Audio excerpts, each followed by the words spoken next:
Hi hello. അങ്ങനെ ഞങ്ങളെല്ലാവരും ready ആയിരിക്കണം എങ്ങോട്ടൊക്കെ പോകാനാണെന്ന് വെച്ചാൽ റിലീസായി കഴിഞ്ഞ് തന്നെ നല്ല വിജയകരമായി നല്ല അഭിപ്രായങ്ങളോട് കൂടി വൻ വിജയമായി ഓടിക്കൊണ്ടിരിക്കുന്ന തുടരുമെന്ന് പറയുന്ന ലാലേട്ടൻ്റെ മൂവി കാണാൻ വേണ്ടി പോവുകയാണ് കേട്ടോ. അപ്പോൾ ഞങ്ങളെല്ലാവരും ഒരുങ്ങി റെഡിയായി. ബാലു ജാനും ഒന്ന് ട്വിന്നിങ് ആണ് കേട്ടോ, രണ്ടുപേരും ഒരേ ഡ്രസ്സാണ് ഇട്ടേക്കുന്നത്. അപ്പം നമ്മൾ ഓട്ടോയ്ക്കാണ് പോകുന്നതെന്ന്. അപ്പോൾ ഈ സിനിമ കാണാനായിട്ട് ഒരുപാട് കാത്തിരുന്നെന്ന് വെച്ചാൽ സീറ്റ് കിട്ടുന്നുണ്ടായിരുന്നില്ല ആക്ച്വലി ബുക്ക് ചെയ്യാനായിട്ട്.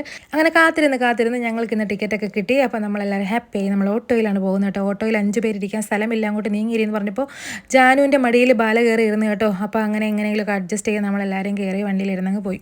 സിനിമ കാണാൻ ഭയങ്കര എക്സ്പെക്റ്റേഷനോട് കൂടിയാണ് ഞാൻ പോകുന്നത്. കാരണം ഒരുപാട് റിവ്യൂസൊക്കെ കണ്ട് നമ്മൾ ഭയങ്കരമായിട്ട് ത്രില്ലടിച്ചാണ് പോകുന്നത്.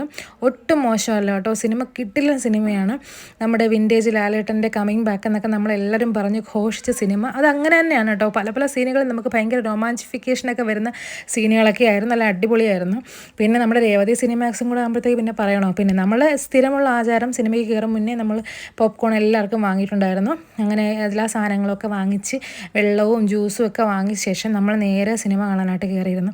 ഓരോ സീൻ കഴിയുമ്പോഴത്തേക്കും ഇങ്ങനെ ത്രില്ലടിച്ചിരുന്ന് കാണുമായിരുന്നു കേട്ടോ. ലാലേട്ടനെ ഇത്രയും സെലിബ്രേറ്റ് ചെയ്ത് കണ്ട ഒരു മൂവി ഈ അടുത്ത് വേറെ ഒന്നും ഇല്ലായിരുന്നു. അങ്ങനെ നല്ല കിടിലൻ സ്ക്രിപ്റ്റും ഡയറക്ഷൻ ബ്രില്യൻസും എല്ലാം കൊണ്ട് ഭയങ്കര കിടിലൻ സിനിമയായിരുന്നു. പിന്നെ ലാലേട്ടൻ ഫാൻസിനും ലാലേട്ടൻ ഫാൻസ് അല്ലാത്തവർ ആരാണെങ്കിലും കൈയടിച്ച് പോകുന്ന തരത്തിലുള്ള സീനുകളായിരുന്നു കേട്ടോ. അപ്പം നമ്മൾ പല സീനുകളും അയ്യോ എന്ന് നമ്മൾ ചിന്തിച്ച് പോകുന്നു, അല്ലെങ്കിൽ എൻ്റെ പൊന്നോ എന്തൊരു ആക്ടിങ് എന്നൊക്കെ നമ്മൾ ചിന്തിച്ച് പോകുന്ന പല സീൻസും ഉണ്ടായിരുന്നു കേട്ടോ. അങ്ങനെ എൻ്റെ ബാലമോള് ഇൻ്റർവെൽ ആയപ്പോഴേ സിനിമ തീർന്നു എന്ന് വിചാരിച്ച് നല്ല സുഖമായിട്ട് കിടന്നങ്ങ് ഉറങ്ങി. പോപ്കോൺ തീർന്നാൽ പിന്നെ അവൾ അപ്പോഴേ ഉറങ്ങും. അവളുടെ ഡ്യൂട്ടി കഴിഞ്ഞു സിനിമ കാണാൻ വന്നിട്ടുള്ള.